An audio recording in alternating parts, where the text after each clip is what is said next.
Today, we have a crappy job to do. But before we approach the throne, let's get ready.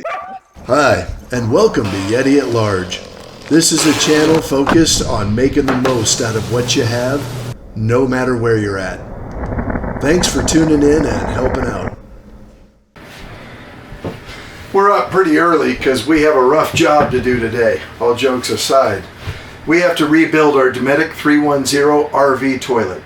Now, we've had this RV exactly 575 days, a little over a year and a half, and that's about what people tell me that some of these working parts on these toilets will last. Now, we've been very careful with everything. In our household, we prize accuracy over distance. But in that spirit, we've got three things that we need to replace on this toilet, and it's time for a deep cleaning. So, while we put our shoes on, let's get started. All right, so no judgment. Haven't cleaned the house just to film a 5-minute video here. And RV bathrooms are a confined space. One thing I'll tell you, Alliance, don't mount the faucet directly north like that.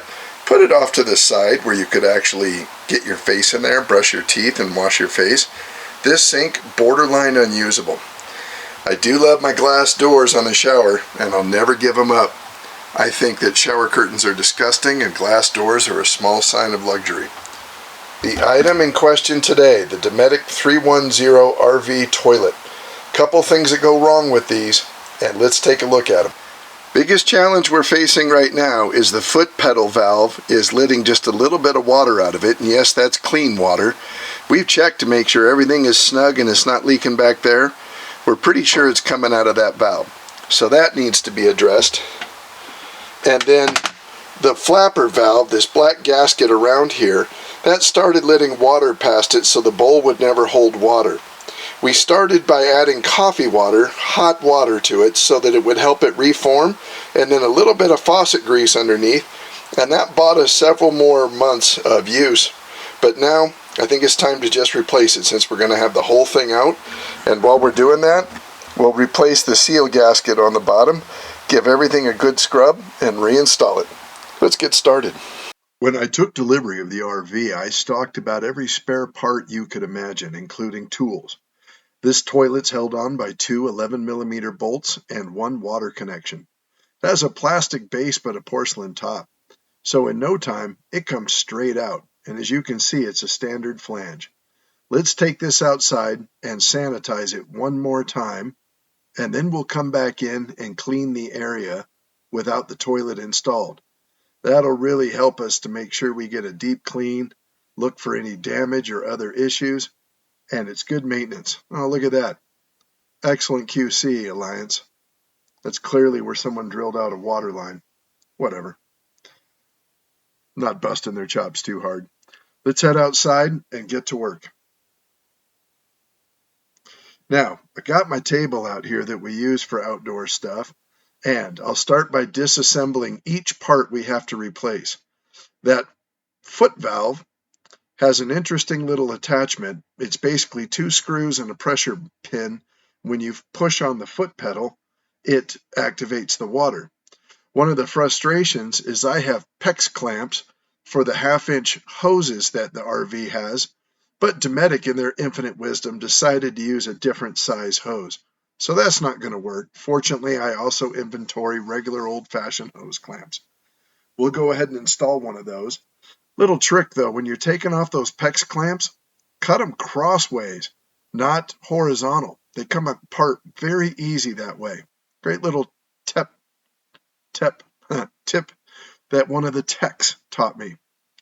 We'll go ahead and get this thing back installed and test it to make sure it works.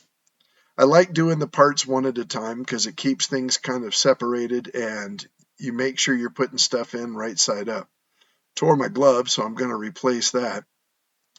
And I wanted to get some more of the wipes that I had because every place that I seem to find could use a little more deep cleaning.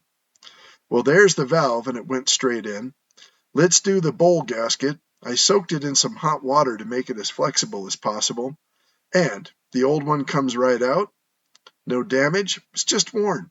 These things are consumable parts after all. So we'll set that thing aside. We'll confirm the part numbers match. and we'll stick the other one back in. I haven't had my face this close to a toilet since college. No judgment, people. Anyway, I keep cleaning this thing, and that floor gasket even tells you which way is up on that, and it just snugs right on that. So all three parts are installed. Everything looks good. There's no damage. Things look like they're working fine. Let's reinstall the seat. It's had a chance to dry because we went ahead and took that off and cleaned it really well. Do want to make sure, though, everything's where it belongs. Nothing's missing. Now is the time to slow down.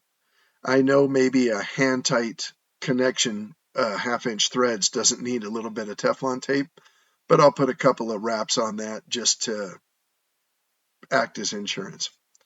So these are the standard toilet seat bolts. I washed them in a little bit of bleach and let them dry. And they have those little beauty caps, makes them a lot easier to clean.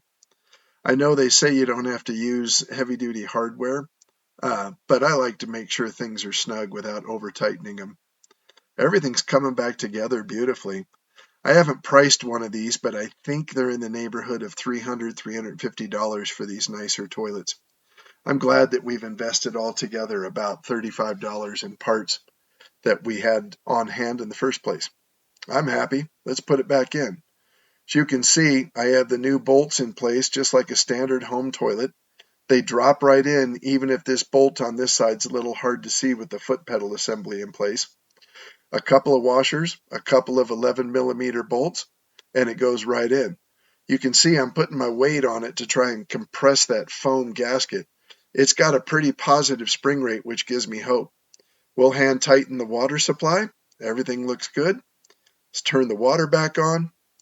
We'll get a little bit of air for a second, but then you can see the water starts flowing. Everything sounds right. No runs, no drips, no airs. Johnny Bench. I'm pretty happy with how this is coming together. The flapper mechanism is working good. Well, alrighty then.